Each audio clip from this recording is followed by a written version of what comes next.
ضیاء الحق کے پاس کوئی ایسا نہیں تھا کہ اس زمانے میں سول بیوروکریسی اتنی زیادہ انٹیلیجنٹ اور اتنی زیادہ تجربہ کار تھی جو کہ ایوب خان کے زمانے میں تھی. تو ضیاء الحق کو ایک ایسا طور طریقہ چاہیے تھا جو ان کو مضبوطی کا ہاتھ بٹانے میں مددگار ثابت ہوتا. ایوب خان نے سیاست کو ختم کر دیا تھا. ضیاء الحق نے جبکہ دوسری طرف یہ کہا کہ وہ سیاسی جماعتوں کو ختم بھی نہیں کریں گے اور 1973 کے کانسٹیٹیوشن کو انٹیکٹ رکھیں گے اور ساتھ ساتھ مقننہ وقت پر وہ ملک میں انتخاب بھی کرائیں گے. مگر ایسا ہوا نہیں. ضیاء الحق نے اپنی حکومت کو جاری و ساری رکھا. ملک میں انتخاب ہوا نہیں. سیاسی جماعتوں کو بین نہیں کیا گیا. مارشل لاء کے تحت بھی مارشل لاء ملک میں جاری رہا اور حکومت چلتی رہی. اب ایک طرف جب ہم مطالعہ یہاں پہ کرتے ہیں ایوب خان کے ساتھ ضیاء الحق کے مارشل لاء کا، تو جو بات سامنے نظر آتی ہے یہ کہ ایوب خان نے باضابطہ طور پہ پولیٹیکل پارٹیز کو بین کر دیا تھا اور بہت سے پولیٹیکل لیڈر کو بند بھی کر دیا تھا. ضیاء الحق نے بالکل ویسا نہیں کیا. انہوں نے صرف بھٹو صاحب کو قید کر رکھا تھا یا بند کر رکھا تھا. جیل میں نہیں تھے بھٹو صاحب. نمبر 1. نمبر 2، ایوب خان نے پولیٹیکل پارٹی کو بین کر کے ایک اپنی پولیٹیکل پارٹی بنائی بعد میں جا کر کے الیکشن لڑنے کے لیے، اور اس کے وہ سربراہ بھی ہوئے. اور میں نے آپ کو بتایا بھی تھا جب ایوب خان پہ تذکرہ کیا تھا کہ ایوب خان سے اخبار والوں نے پوچھا تھا کہ ایک طرف تو آپ نے پولیٹیکل پارٹی بھی بین کر دی تھی، سیاستداں کو قید بھی کر دیا تھا کہ آپ سیاست پہ یقین نہیں رکھتے، مگر دوسری طرف اب وقت ایسا آیا کہ آپ نے خود اپنی پارٹی بنائی اور اس کے سربراہ ہو گئے. تو ایوب خان نے جواب دیا تھا کہ میں انہیں اپنی زبان میں سمجھانا چاہتا تھا، ان کے سمجھ میں نہیں آیا تو اب انہیں ان کی زبان میں سمجھا رہا ہوں اور اس لیے میں سیاست میں آیا ہوں. ضیاء الحق نے ایسی بات نہیں کی. نہ انہوں نے یہ کہا کہ میں سیاست میں آیا ہوں، نہ انہوں نے یہ کہا کہ میں کوئی پارٹی جوائن کروں گا یا پارٹی بناؤں گا. نہ انہوں نے پی این اے کو انکریج کیا، نہ پیپلز پارٹی کو ڈسکریج کیا، بلکہ پاکستانیوں کو دکھاتے رہے کہ معاشرہ صاف ستھرا بننا چاہیے، معاشرہ اچھا ہونا چاہیے اور معاشرے کی کارکردگی کو صفائی کے ساتھ آگے بڑھانا چاہیے. گویا کہ ان کے کانسیپٹ میں development and progress non political manner بھی ہو سکتا تھا. اس لیے وہ ایک نئی فلاسفی لے کر سامنے آئے، اور وہ فلاسفی تھی جو کہ ہمارا دوسرا چیپٹر ہے یا دوسرا حصہ ہے آج کی گفتگو کا. وہ فلاسفی ان کی تھی پہلی، ڈی پولیٹیسائزیشن ان پاکستان، یعنی سیاست کو ختم کر دینا. دوسری، لوکل گورنمنٹ سسٹم کا فارمیشن ہونا. اور تیسری، اسلامائزیشن ان پاکستان. یہ تینوں جو ان کے گورننس کا فلسفی انداز تھا، یہ بڑا نرالا بھی تھا اور بڑا نایاب تھا. اب ہم اسی پہ روشنی ڈالتے ہوئے آپ کو بتانا چاہتے ہیں کہ یہ کس طرح کامیاب ہوا. اس میں تینوں چیزیں شامل آپ کو نظر آ رہی ہیں. پہلی ڈی پولیٹیسائزیشن، دوسرا لوکل گورنمنٹ اور تیسرا اسلامائزیشن. ہمارا آج کا موضوع اسلامائزیشن ہے. پہلا دو حصہ ہم پہلے کر چکے ہیں. ہم نے آپ کو ڈی پولیٹیسائزیشن میں بتایا تھا کہ انہوں نے لوکل گورنمنٹ کو بہت زیادہ ترجیح دی، ایک بہت اچھی لوکل گورنمنٹ کی بنیاد ڈالی جو کہ ایوب خان کی لوکل گورنمنٹ سے بالکل مختلف تھی. مگر ساتھ ساتھ یہ بھی انہوں نے کیا کہ جہاں ایوب خان نے بیوروکریسی کا استعمال کیا تھا، ضیاء الحق نے کوشش کی موریلٹی کے استعمال کی. ان کی نظر میں ہمارے عوام کے لیے مورل ویلیوز زیادہ اہم تھے ایڈمنسٹریٹو ویلیوز سے، جبکہ ایوب خان کی نظر میں ایڈمنسٹریٹو ویلیو بہت امپورٹنس رکھتے تھے ایڈمنسٹریشن کو چلانے کے لیے. تو دونوں کے اگر دونوں کو آپ تولیں تو آپ کو نظر آئے گا کہ دونوں نے ڈی پولیٹائزیشن کی بات کی اور دونوں نے ڈی پولیٹائزیشن ہی کو سامنے رکھ کر کے اپنی حکومت چلائی. فرق یہ تھا کہ ایوب خان نے بیوروکریسی کو استعمال کیا اور ضیاء الحق نے موریلٹی کو استعمال کیا. اب مورل ویلیوز کا ڈٹرمنیشن جو اگر سامنے آتا ہے تو ظاہر ہے کہ مسلمانوں کے لیے یہ ہمیں لے جاتا ہے قرآن اور حدیث کی طرف.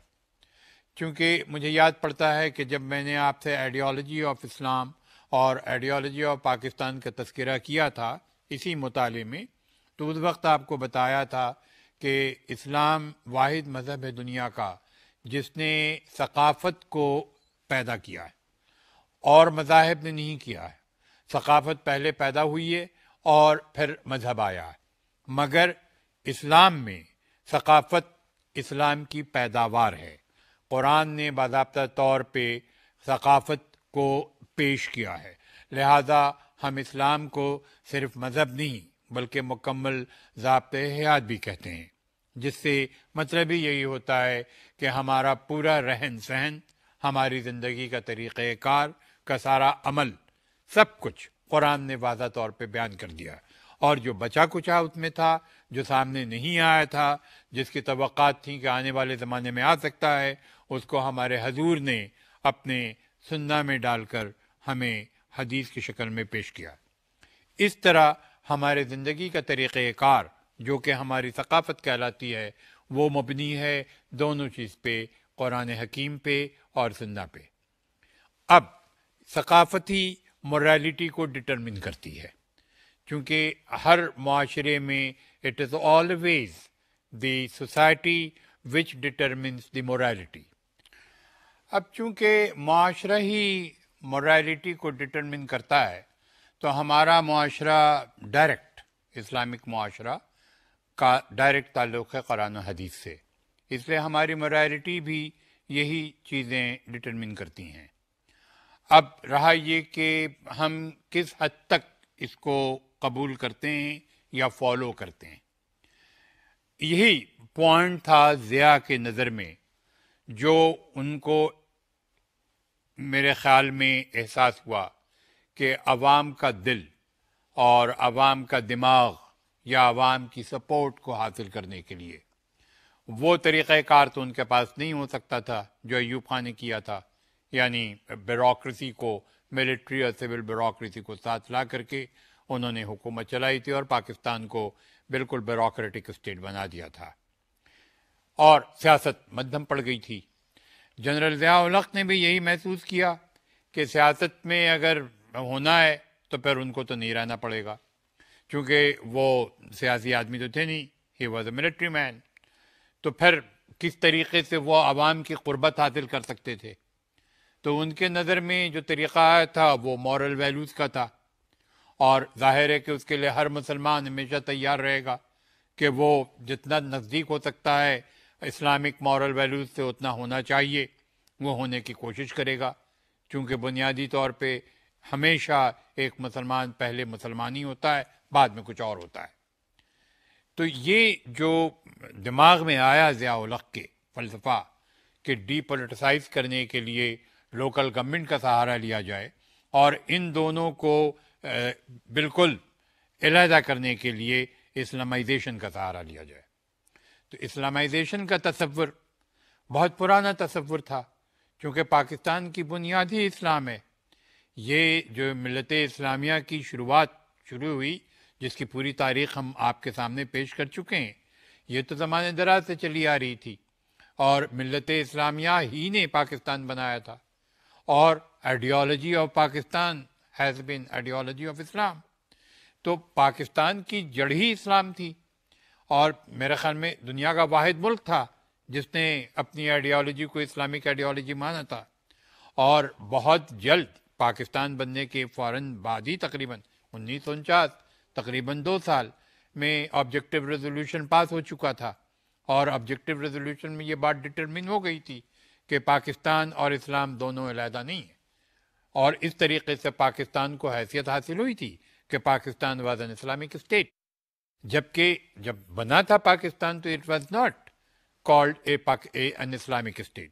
مگر آگے چل کر کے پہلا کانسٹیٹیوشن جب آیا it was called Islamic republic of Pakistan. اور جیسا کہ میں نے آپ سے بتایا کہ ایوب خان نے، مجھے یہ علم نہیں ہے اور نہ میں نے اس پر پڑھا بھی ہے کہ کسی نے لکھا ہوگا کہ ایوب خان کے دماغ میں یہ بات کیوں کر آئی کہ انہوں نے پاکستان کا کانسٹیٹیوشن جب خود دیا تو اس میں پاکستان کو اسلامک ریپبلک آف پاکستان نہیں کہا تھا، بلکہ انہوں نے اسے ریپبلک آف پاکستان کہا تھا، جو بعد میں امینڈمنٹ سے ایڈ ہوا تھا اسلامک ریپبلک آف پاکستان۔ مگر 73 کے کانسٹیٹیوشن میں نہ صرف اسے اسلامک ریپبلک آف پاکستان کہا گیا بلکہ پریمبل میں آبجیکٹو ریزولوشن کو شامل کیا گیا، تو جس سے وضاحت ہو گئی کہ پاکستان اسلامی جمہوریہ ہے، اور یہ کانسیپٹ کہ پاکستانی اسلامک ریپبلک ہے نے واضح کر دیا کہ پاکستان از اسلامک اسٹیٹ، چونکہ اور بھی بات کانسٹیٹیوشن میں آئی تھی، وہ یہ تھی کہ پاکستان کا صدر اور پاکستان کا پرائم منسٹر مسلمان ہوگا۔ تو یہ چیزیں آلریڈی اسٹیبلش تھیں کانسٹیٹیوشنلی بھی اور ہسٹوریکلی بھی۔ ضیاء الحق کے دماغ میں یہ بات آئی کہ اگر موریلٹی کو سامنے رکھ کر کے سیاست چلائی جائے تو پھر ظاہر ہے کہ یہ دائرہ اسلام میں رہے گی۔ اب دائرہ اسلام کو سامنے لانا، پاکستانیوں نے یہ تو پڑھا بھی تھا، سنا بھی تھا اپنے بزرگوں سے کہ پاکستان کی پیدائشی ہوئی تھی نعرہ اسلام پر، مگر وہ اس بات سے وابستگی نہیں رکھتے تھے کہ اسلام کا کتنا ویلیو ہے اسلامک پاکستان میں، اسلامی جمہوریہ پاکستان میں اسلام کس حد تک ربع عمل ہے، استعمال میں ہے۔ اور میں جہاں تک سمجھتا ہوں کہ پاکستان تھا بھی نہیں، بہت ساری چیزیں ایسی تھیں جو کہ دائرہ اسلام کے باہر ہوتے ہوئے بھی پاکستان میں قابل قبول تھیں، مثلا شراب کا بیچا جانا، شراب باضابطہ طور پہ بکا کرتی تھی،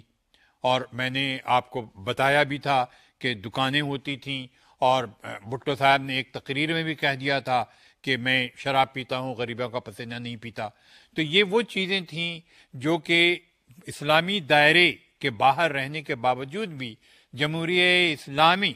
میں موجود تھیں، اور یہ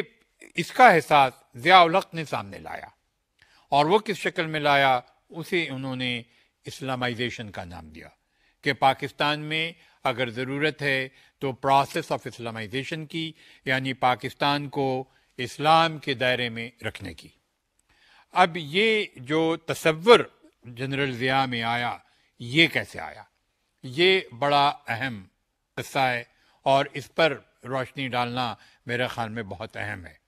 تو آپ کو ہم اب اس طرف لے چلتے ہیں کہ کیا حالات تھے اس وقت پاکستان کے جب یہ پروسیس آف اسلامائزیشن کا کانسیپٹ پاکستان میں پیدا ہوتا ہے جنرل ضیاء الحق کے زمانے میں۔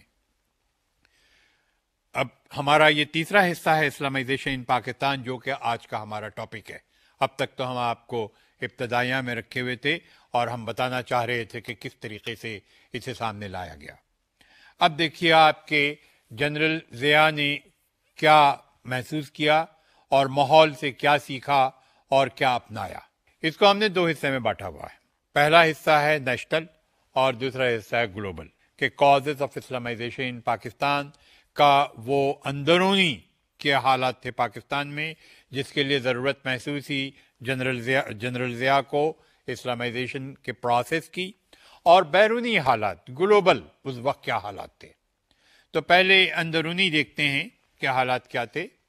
اندرونی تھوڑا سا تذکرہ میں نے کیا بھی آپ سے۔ سب سے پہلے حالات کا جو پہلا حصہ ہے وہ تو وہی ہے کہ جنرل ضیاء کو اپنی حکومت کو جاری و ساری رکھنا تھا اور اسے غیر سیاسی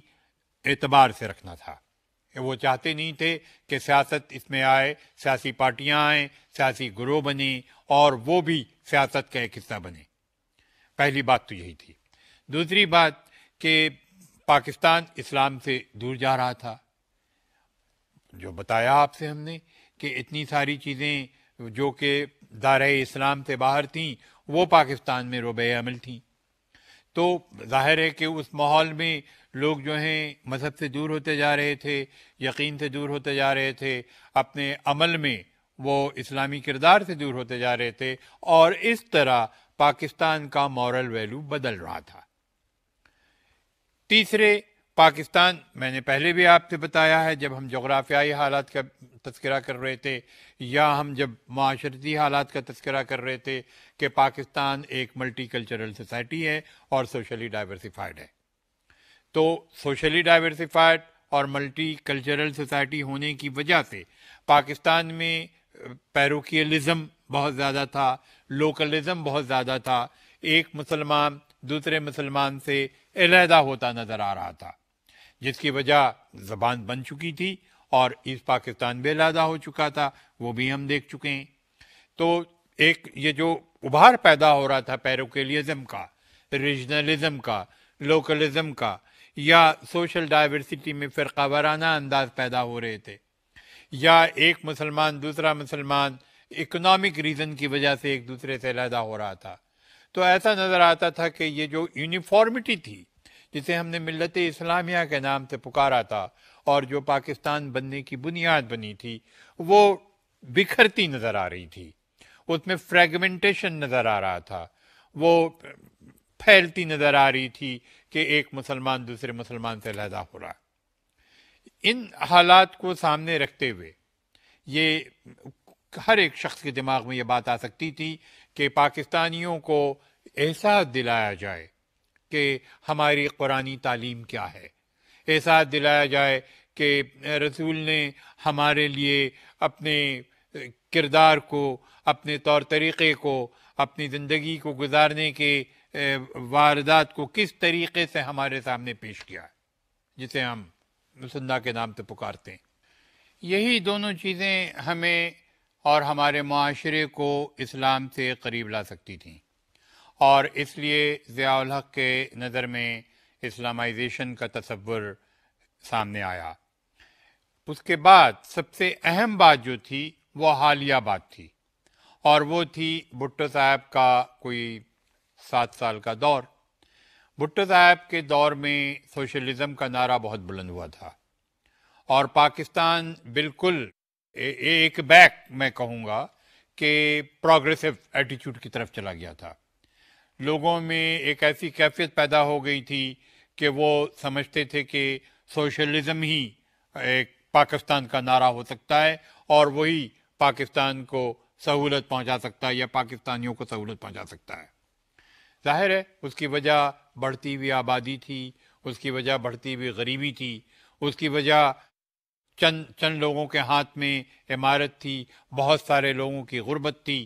تو وہ دور ایسا تھا ایوب خان کا جس نے وہ 22 فیملی کو جنم دیا تھا، اور اس 22 فیملی کے ایکسپلائٹیشن آگے بڑھ کر کے جو سوشلزم کے نعرہ کو بلند کرنے میں مددگار ثابت ہوئے تھے، ان سب چیزوں کو سامنے رکھتے ہوئے جو یہ 7 سالہ حکومت تھی، اس نے سوشلزم پاکستان میں ایک دم وبا کی طرح پھیلا دیا۔ اور ظاہر ہے کہ جو سوشلزم کا نعرہ بلند ہوا تو وہ تصور چلا آ رہا ہے زمانے دراز سے کہ سوشلزم تو مذہب سے دور کرتا ہے، اور پاکستانی جو ہیں اس طرح مذہب سے دور جانے لگے یا نظر آنے لگے کہ وہ مذہب سے دور جا رہے ہیں۔ تو یہ وہ حالات تھے اندرونی جس کا ضیاء الحق کو احساس ہوا کہ پاکستان کو اگر سیدھی راہ پہ صراط المستقیم پہ چلانا ہے، پاکستان کو صحیح معنوں میں اسلامی مملکت بنانا ہے، پاکستان کو صحیح معنوں میں اس بنیاد پر قائم رکھنا ہے، جاری ساری رکھنا ہے جسے ہم ملت اسلامیہ کے نام سے پکارتے ہیں، تو پھر یہاں پروسیس آف اسلامائزیشن کا ہونا ضروری ہے۔ تو ان کی سیاست وہ کہ ڈی پولیسائز جو کہا ہے اس کو انہوں نے اسلام کے ساتھ جوڑ دیا، اور یہ بات تو بڑی کھلی ہوئی بات ہے جو کہ اسلام نہ صرف مذہب ہے بلکہ مکمل ضابط حیات ہے، لہذا اسلام اگین واحد ریلیجن ہے جس کے پیرلل سیاست چلتی ہے۔ اسلام میں مذہب اور سیاست علیحدہ نہیں ہے، دونوں ساتھ ساتھ ہیں۔ تو یہ بھی ضیاء الحق کا ایک بڑا اچھا نقطہ نظر آیا کہ اسلام میں مذہب بھی ہے اور سیاست بھی ہے، تو ان دونوں کا جز مل کر کے اسلامائزیشن پروسیس انہوں نے کر دیا ڈی پولیسائزیشن کے ساتھ۔ اس کے بعد ہمارا دوسرا حصہ ہے گلوبلائزیشن کا، کہ وہ گلوبل پالیٹکس جو اس وقت تھی وہ کیا تھی۔ گلوبل پالیٹکس خاص کر کے اس ریجن میں جہاں پاکستان ہے بڑی خطرناک تھی، جیسی کہ آج خطرناک ہے۔ روس بہت تیزی میں بڑھنے کی کوشش کر رہا تھا ساؤتھ ایشیا میں، ویسٹ ایشیا کو اس نے لے لیا تھا، افغانستان کو قابض ہو چکا تھا افغانستان پہ،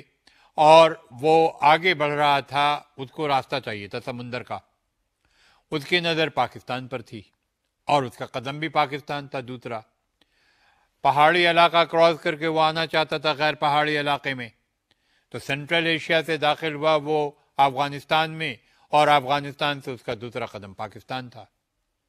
روس سے انڈیا کی بہت دوستی تھی، بہت پرانی، شروع سے چلی آ رہی تھی، لہذا انڈیا بھی انٹرسٹڈ تھا، اور ہندوستان پاکستان کا سب سے بڑا دشمن، لہذا انڈیا بھی اس میں کوشاں تھا کہ روس کو راستہ ملے پاکستان میں داخل ہونے کا، اس طرح پاکستان سینڈوچ ہو جائے گا انڈیا کے ساتھ، انڈیا اور رشیا کے درمیان۔ تو ایک تو کنڈیشن یہ تھی۔ دوسری کنڈیشن چین بھی تھا، مگر چین اور روس کے درمیان کچھ تصادم پیدا ہو چکے تھے، اور تیسرے اس پرانی دور کی چلی آ رہی تھی 1945 کے بعد کی سر جنگ، جسے ہم کولڈ وار کے نام سے پکارتے ہیں، between the United States and the Soviet Union, اور two important political ideologies of the world, ایک کیپٹلزم اور دوسرا سوشلزم۔ تو یہ دونوں کیپٹلزم سوشلزم، اس سے بالکل اسلام الگ تھا۔ مسلمانوں کے لیے جو طریقہ ہو سکتا تھا کہ دونوں کو، سوشلسٹ کو روکنا، چونکہ وہ بالکل مذہب کے خلاف، نہ صرف اسلام کے خلاف، اللہ میاں کو مانتی نہیں، تو وہ ایتھیسٹ سمجھے جاتے تھے، تو لہٰذا ظاہر ہے کہ ان کے شکنجے میں آنا تو بالکل ہی بہت زیادہ ظلم تھا۔ تو روکنا تھا پاکستان کو افغانستان کے پاس رشیا کو، اور اس کے لیے ضیاء الحق کو نظر آیا کہ پاکستان کے لیے بہتر یہی ہے کہ رشیا کو افغانستان سے آگے نہ بڑھنا دیا جائے، بلکہ وہیں جنگ لڑی جائے، اور اس طرح یہ پیدا ہوئے طالبان مجاہدین کے نام سے، اور یہ مجاہدین جو ہیں ان کو سپورٹ کیا پاکستان نے اپنی فارن پالیسی میں۔ ادھر سے امریکہ نے فائدہ اٹھایا کہ امریکہ نے دیکھا کہ راستہ جو ہے افغانستان کو چیلنج کرنے کا یا رشیا کو افغانستان میں روکنے کا وہ پاکستانی ہے، اور کوئی راستہ تھا ہی نہیں، لہذا امریکہ نے سپورٹ کیا پاکستان کو۔ تو یہ سر جنگ کا بادل جو تھا یہ ساؤتھ اور ویسٹ ایشیا میں آ گیا، جس کا جو حصہ پڑا وہ پاکستان اور افغانستان۔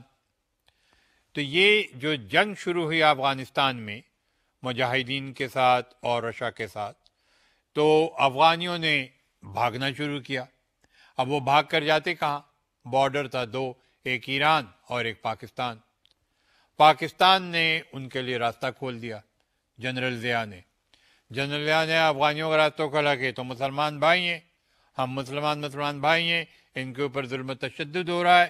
ان کے اوپر سوشلسٹ پھیلتے چلے جا رہے ہیں، اور ایک لاکھوں کی صورت میں نان امیگرنٹ پاکستان میں آرام و اکرام سے داخل ہو گئے۔ تو یہ جو کیفیت پیدا ہوئی کہ اسلامائزیشن کی ضرورت کیسے محسوس ہوئی کہ اندرونی حالات اور بیرونی حالات، کہ پاکستان کو ضرورت ہوئی کہ اسلام کا نعرہ بلند ہو، ایز مچ ایز کہ ضیاء الحق نے جب یہ جنگ ہو رہی تھی افغانستان میں تو باضابطہ طور پہ جہاد کا نعرہ لگایا تھا، تو کہ یہ باضابطہ ایک اسلامی جنگ ہے رشیا کے خلاف، اور مجاہدین کا ساتھ دینے کے لیے انہوں نے راستہ کھول دیا۔ تو نتیجتاً پاکستان اس میں داخل ہوا جنگ میں، اور وہ حصہ بن گیا، اور اس طریقے سے وہ راستہ جو کھلا تو پاکستان افغانستان کا بارڈر اوپن ہو گیا، اور افغانیوں نے داخل ہونا شروع کیا۔ تو یہ نتیجہ نکلا کیا کہ پاکستان میں اندرونی اور بیرونی ماحول نے ضیاء الحق کو اس بات پہ آگاہ کیا، یا اس بات کا احساس دلایا، یا اس بات پہ مجبور کیا کہ پاکستان کی سیاست میں سب سے اہم جو حصہ ہے وہ اسلامائزیشن پروسیس کا ہے، اور اس طرح پاکستان میں ضیاء الحق نے باضابطہ طور پہ اسلامائزیشن آف پاکستان کا نعرہ بلند کیا۔ اب آتے ہیں یہ دیکھنے کے لیے کہ پروسیس آف اسلامائزیشن ضیاء الحق کے زمانے میں جو ہوا اس میں کیا کیا چیزیں درج تھیں، جو کہ واقعی ہمارے پڑھنے کے لیے، ہمارے جاننے کے لیے بڑی دلچسپ بھی ہیں اور بہت اہم بھی ہیں۔ نظر ڈالتے ہیں ہم اسکرین پہ، آپ دیکھیے گا کہ پروسیس آف اسلامائزیشن میں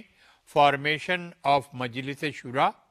to promote effective contact between people and the government, number 1۔ Number 2، the local councils of the local government were constituted for spreading process of Islamization۔ Number 3، introduction of Shariat court۔ Number 4، formation of institution of zakat۔ Number 5، introduction of ناظم صلات۔ Number 6، introduction of zakat حدود and عشر ordinances، اور آخری establishment of ombudsman۔ یہ process of Islamisation جو آپ کے سامنے نقطے میں نے پیش کیے، ان کو باری باری چند الفاظ میں بیان کرنے کی کوشش کروں گا۔ پہلا ہے کہ مجلس شورا کا فارمیشن ہوا، جس سے ضیاء الحق کا کانسیپٹ تھا کہ عوام اور حکومت کے درمیان ایک ہم آہنگی پیدا ہوگی، اور ایک وہ تصور جو ہمارے رسول کے زمانے میں تھا کہ عوام جو ہے وہ حکومت کے قریب رہیں گے اور اپنے جو بھی گلے شکوے یا اپنے مصیبتیں یا اپنی خوشحالی سب کو وہ سامنے رکھیں گے، اور اس طرح حکومت ان کے اوپر نظر ثانی کرتے ہوئے ان کی مددگار ثابت ہوگی۔ تو اس طرح کا تصور اب کہاں دور رسول اور کہاں دور ضیاء، تو بہرحال کوشش یہی کی تھی ضیاء الحق نے کہ اسلامی ٹچ دینے کا سب سے پہلا سلسلہ جو ہے وہ شروع یہیں سے ہوتا ہے کہ مذہب اور سیاست ایک جا رہتے ہیں، اور مذہب اسلام سیاست کو تو قریب ظاہر ہے کہ کرتا ہے، مگر اس کے ساتھ ساتھ وہ سیاسی پارٹیوں کا تذکرہ نہیں کرتا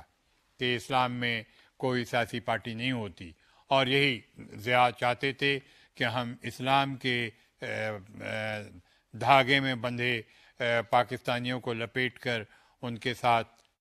ایک طرح کی سیاست کریں جو سیاست بھی ہو اور سیاست نہ بھی ہو۔ تو ان کا یہ ڈی پولیٹیسائزیشن کا طریقہ، جیسا کہ میں نے پہلے بھی بیان کیا کہ وہ لوکل گورنمنٹ کے تھرو انہوں نے چاہا کہ یہ ہو، اور اس طرح انہوں نے ایک ایسی لوکل گورنمنٹ کو پیش کیا جو کہ ملتی جلتی تو تھی ایوب خان کے طور طریقے سے کہ کونسلز بنائی گئیں، اور دیہی علاقے میں بھی اور شہری علاقے میں بھی۔ فرق یہ تھا کہ ایوب خان نے وہ ہینڈ پک پی ڈی ممبر کو رکھا تھا، انہوں نے ہینڈ پک اسی طریقے سے اپنے ایک غیر سیاسی انداز میں منتخب ہوئے کونسل کے ممبران کو سامنے لانے کی کوشش کی۔ تو اس طرح ضیاء الحق کا لوکل گورنمنٹ کا الیکشن نان پارٹی بیسس پہ ہوا، اور پاکستان کو یہ دائرہ دکھایا گیا کہ اب پاکستان میں انتخاب نان پارٹی بیسس پہ ہوگا، اور وہ جو میں نے شروع میں جس کا تذکرہ کیا تھا کہ وہ جو لوگ منتخب ہوں گے وہ ہوں گے جن کا کردار بہتر کردار ہوگا، عمدہ کردار ہوگا، یعنی اخلاقی طور پہ وہ بہت اچھے لوگ ہوں گے، اور اس طریقے سے قربت اسلام ہوگی، اور جو کہ میں نے بتایا کہ سوسائٹی ہی ڈٹرمن کرتی ہے موریلٹی کو، تو وہ لیول آف موریلٹی اسلام کا ہوگا، اور اس موریلٹی کے بانی جو ہوں گے وہ کونسل کے ممبر ہوں گے۔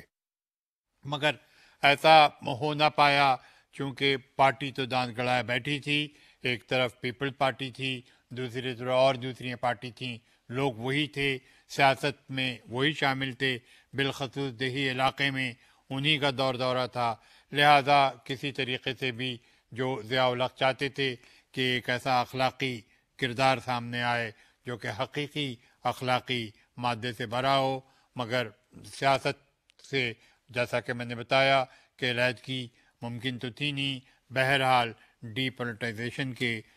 مد نظر وہ الیکشن ہوا، اور اس طرح ضیاء الحق نے اپنے کو مضبوطی قائم کرنے کے لیے لوکل گورنمنٹ کا سہارا لیا۔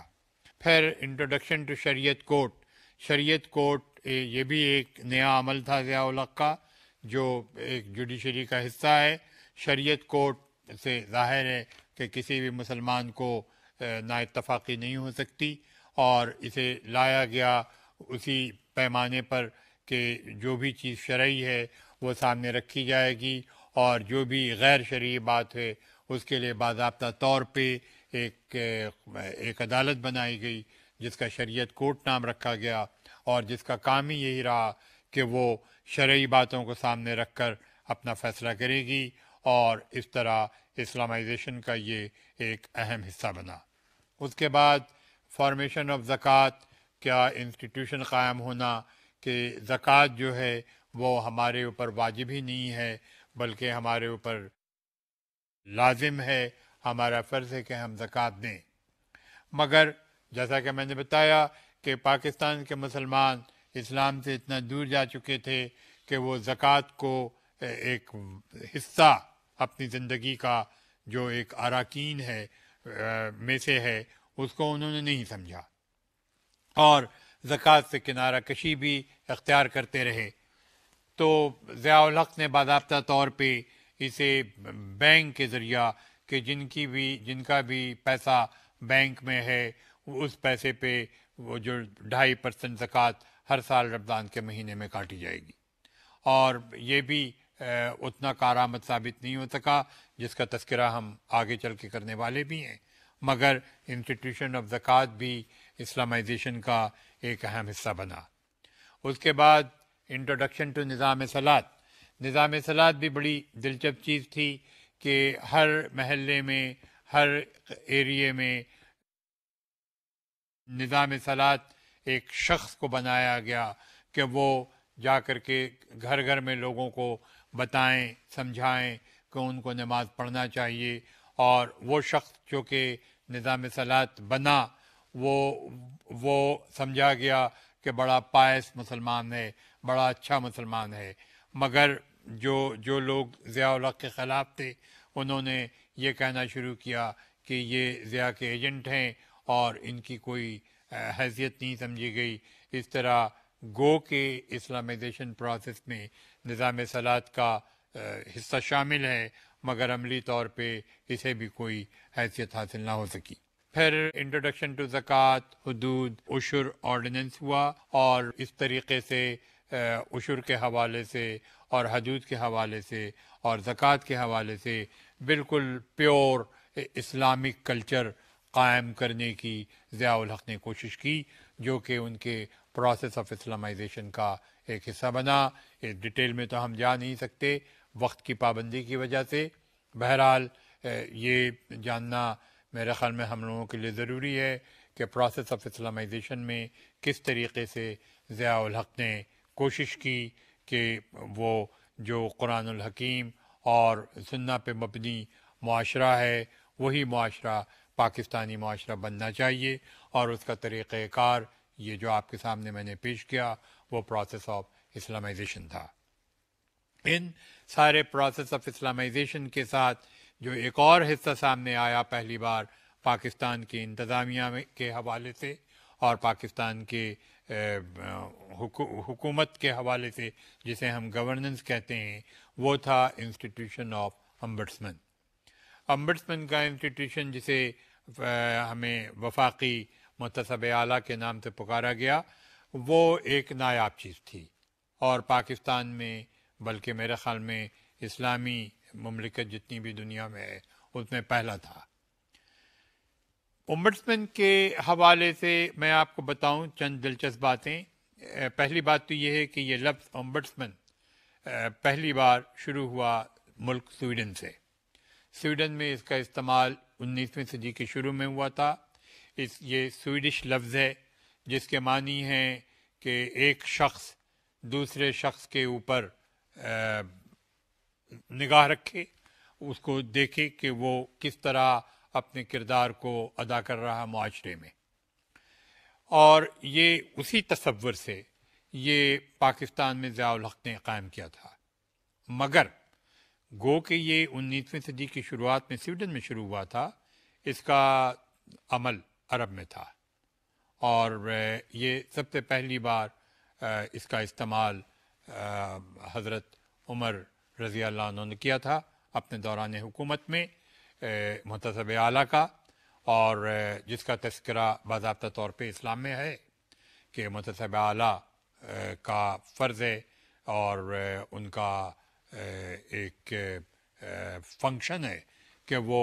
ہمارے ملک کی انتظامیہ کی نظر ثانی کریں، اس پر نظر رکھیں۔ تو امبڈسمین کا پرپس یہ تھا کہ پاکستان میں جو اکاؤنٹیبلٹی تھی ہمارے افسران کی، اس کو وہ دیکھیں۔ یہ بھی ظاہر ہے کہ سچ ہے کہ پاکستان میں بڑھتی ہوئی خرابیاں معاشرے کی انتظامیہ میں، ریڈ ٹیپزم، نیپوٹزم، برائبری، یہ ساری چیزیں آلریڈی موجود تھیں، جو کہ کافی حد تک آگے بڑھ چکی تھیں، بہت کم شروع ہوئی تھیں ایوب خان کے زمانے میں۔ جیسا میں نے آپ سے تذکرہ کیا کہ اس زمانے کے سول سرونٹ بڑے سلجھے ہوئے ہوتے تھے، پرانے آئی سی ایس تھے، and they were very highly educated, very well refined,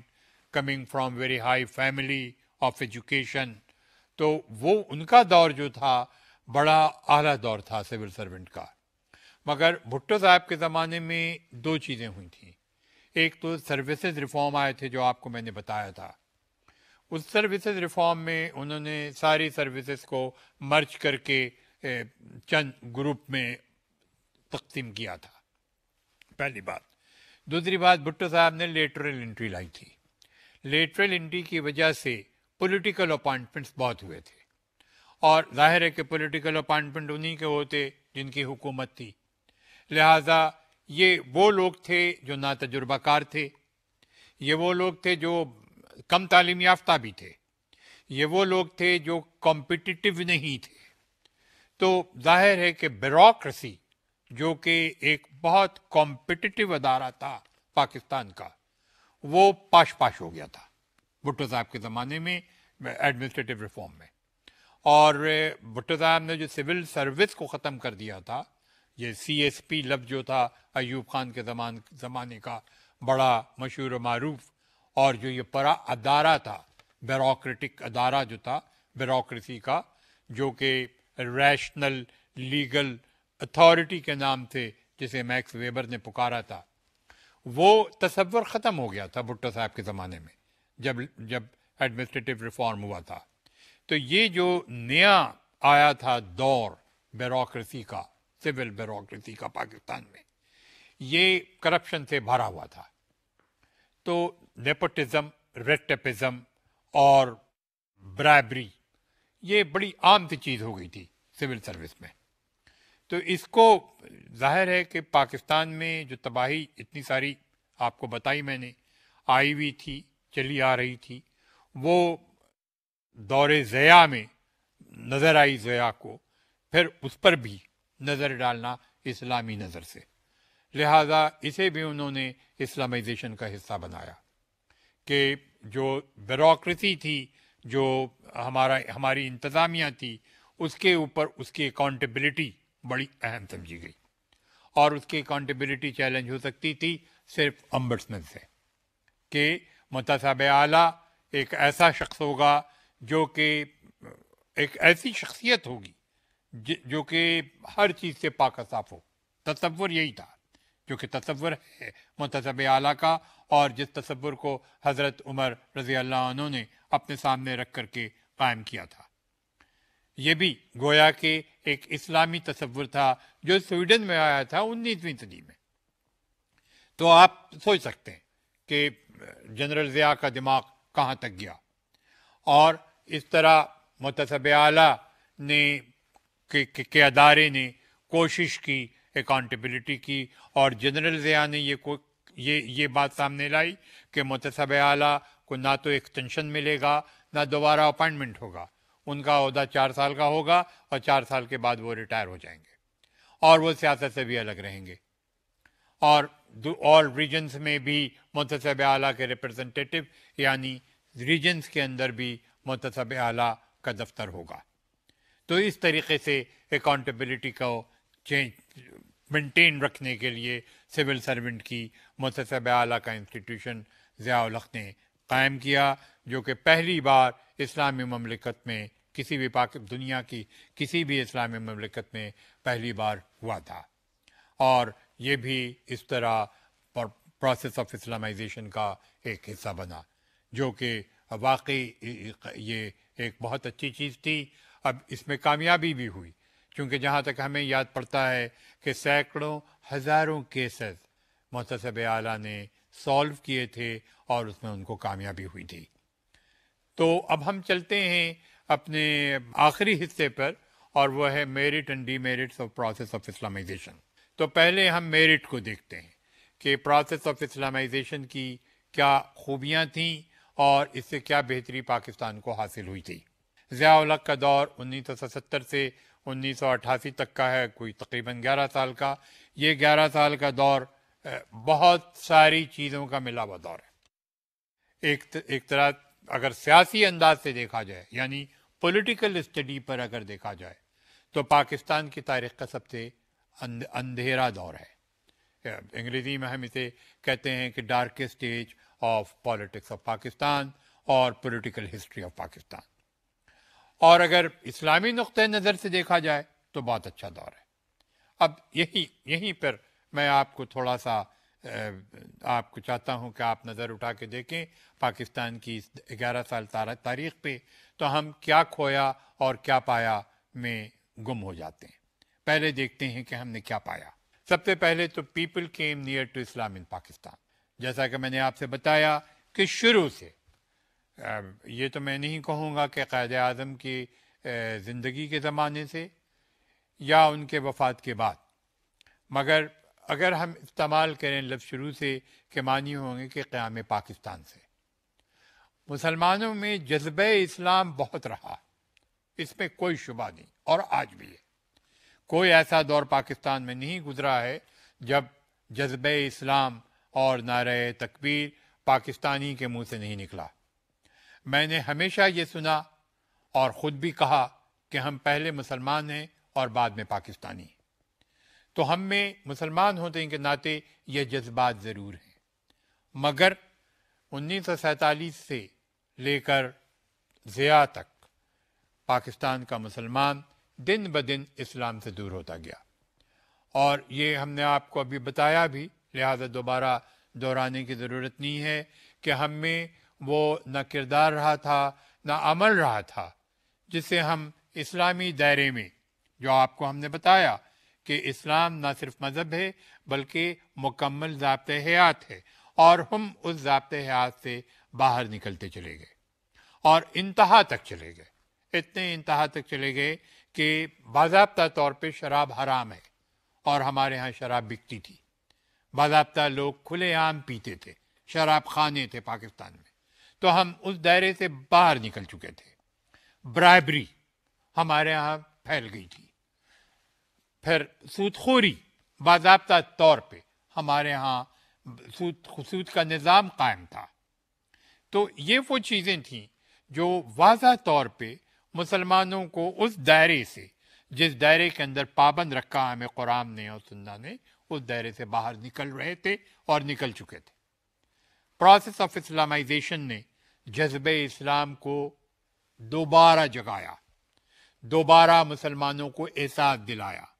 اور اس طرح مسلمان پاکستان کا قریب آتا گیا۔ میں چھوٹی سی مثال دوں گا۔ اس زمانے میں کراچی میں رہ رہا تھا دوران ضیاء حکومت میں۔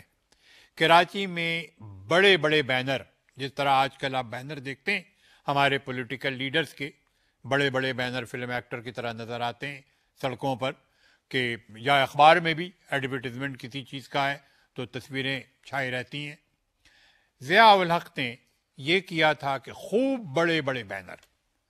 پہ قرآنی آیتیں، چھوٹی چھوٹی آیتیں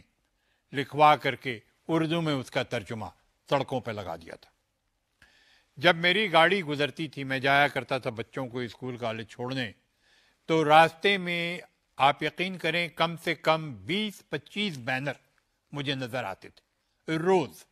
صبح میں جاتے وقت اور دوپہر میں آتے وقت جب میں بچوں کو لے کے آتا تھا۔ ان پہ میری نظر پڑتی تھی، نظر پڑ کر کے وہ یاد ہو گئے تھے، اور اس کا اردو ترجمہ تھا جو کہ سبق تھا۔ وہ سبق سے مسلمان دن بدن وابستہ ہوتا گیا، اور میرے خیال میں یہ بہت ہی بڑا کنٹریبیوشن تھا۔ میں سمجھتا ہوں کہ ہم لوگوں کو یہ جو ہم تصویریں دیکھتے ہیں سڑک پہ، اگر اس کی جگہ قرآنی آیتوں کو لگا دیا جائے اور اس کا ترجمہ ڈال دیا جائے تو کوئی شبہ نہیں ہے کہ پاکستان کے ابھرتے ہوئے نوجوان، پاکستان کے بڑے ہوتے بچے اور پاکستان کے بزرگ سبوں کی نظر اگر پڑے گی اس کے اوپر تو وہ نیچرلی وہ دن بدن قرآن الحکیم کے قریب ہوتے جائیں گے اور اس طرح اسلام کے قریب ہو جائیں گے۔ تو ہم میں وہ اسلام کا جذبہ جو پیدا ہوا وہ پروسیس آف اسلامائزیشن سے ہوا، اور اس کے نتیجے میں مذہب سے ہم ڈرنے لگے۔ ضیاء الحق نے کمپلسری کر دیا نماز پڑھنا اب دفتروں میں، کمپلسری کر دیا جمعہ کی نماز پڑھنا مسجد میں، اور میں نے خود آنکھوں سے دیکھا کہ وہ لوگ جو جمعہ کی نماز پڑھنے نہیں جاتے تھے باضابطہ طور پہ دفتر سے اٹھ کے جانے لگے۔ اور اس طرح مسلمانوں کی قربت نے امت کو آگے بڑھایا، پاکستان کا وقار پوری دنیا میں پھیلنے لگا اور پاکستان مسلم ورلڈ میں ایک اہم حیثیت کے سامنے آ گیا۔ اب ہم ڈی میرٹ کی طرف جاتے ہیں۔ ڈی میرٹ کی طرف سب سے پہلے جو بات ہمیں نظر آتی ہے ضیاء دور میں وہ تھا رائز آف ٹیررزم۔ ایک تشدد آمیز معاشرہ بن گیا۔ وہ کیسے بنا؟ وہ بنا کہ ضیاء الحق کی پوری ذمہ داری ہے کہ پاکستان میں انٹروڈیوس ہوا کلاشنکوف کلچر، اور کلاشنکوف کلچر نے ساتھ ساتھ کیا لایا؟ ڈرگ لایا۔ وہ ادویات ملک میں آئیں جو زہر ہیں، براؤن شوگر یا جسے ہم چرس کہتے ہیں، چرس یا اور ساری ادویات آئیں افغانستان سے پاکستان میں۔ وہ جو ہجوم آیا تھا امیگرنٹ کا، وہ اپنے ساتھ کلاشنکوف لایا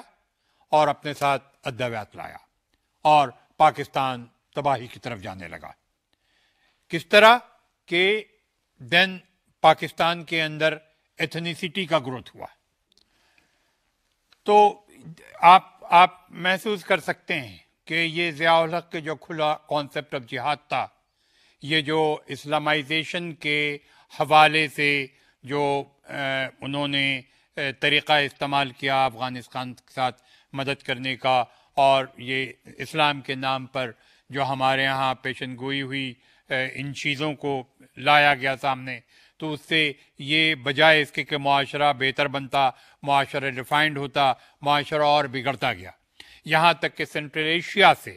لوگوں نے داخل ہونا شروع کیا پاکستان میں۔ اور میں نے خود دیکھا اپنی آنکھوں سے، مجھے یاد پڑتا ہے کہ سینٹرل ایشیا سے لڑکیاں آنی شروع ہوئیں کراچی میں، اور بجائے اس کے کہ معاشرہ جو میں نے بتایا کہ اسلامی گہوارے میں رہتا، دائرے میں رہتا، اور باہر نکل گیا، آوارہ گردی بڑھ گئی کراچی کے اندر۔ وہ لڑکیاں جو آئیں اس سے اور بھی برائیاں پیدا ہوئیں۔ ایک طرف تو بھٹو صاحب کا بنایا ہوا کسینو جو کہ آج تک کھڑا ہوا ہے کراچی میں، جس کو کبھی کھولا ہی نہیں گیا، کروڑوں روپے برباد ہوا۔ ایک طرف تو یہ تھا کہ کسینو نہیں کھلنا چاہیے، بالکل صحیح تھا، مگر دوسری طرف یہ ہوا کہ وہ جو راستہ کھلا تو اس سے لڑکیاں، عورتیں آنا شروع ہوئیں ملک کے اندر، اور کراچی ایک اڈہ بن گیا۔ تو جو بھی خوبیاں اسلامائزیشن کی تھیں، ایک طرف جو کہ تھیوریٹیکل بڑی اچھی نظر آئیں، بڑی عمدہ نظر آئیں، اور ان میں بہت ساری خوبیاں بھی نظر آئیں، مگر دوسری طرف معاشرے کے ساتھ کیا ہوا؟ معاشرے کے ساتھ ٹیررزم کی پیدائش ہوئی، معاشرے کے ساتھ کلاشنکوف کی پیدائش ہوئی، ادویات کی پیدائش ہوئی، باہر کی عورتوں کے آنے کی پیدائش ہوئی، اور نان امیگرنٹ کا داخلہ ہوا، اور شہر کوئٹہ میں، پنڈی میں، کراچی میں تمام یہ وبا پھیل گئی، جس کے نتیجے میں پاکستان بجائے ترقی کے اور ماڈرنائزیشن کے بجائے اور تباہی کی طرف چلا گیا۔ تو یہ ضیاء کا دور اسی حوالے سے darkest period of political history of Pakistan کے نام سے پکارا جاتا ہے۔ تو ہم اب اس نتیجے پہ پہنچتے ہیں کہ پروسیس آف اسلامائزیشن جہاں بہت سی خوبیوں کا مالک تھا، وہاں پاکستانی سیاسی معاشرے پر، معاشرتی معاشرے پر اور معیشی معاشرے پر ہر جگہ ناکامیاب ہوا۔ نہ تو اسلامی بینکنگ کامیاب ہو سکی اتنی جتنی کہ توقع کی گئی تھی، سود کا نظام ختم کیا گیا مگر اس کو دوسری شکل میں لایا گیا، نان پرافٹ نان لاس کے نام سے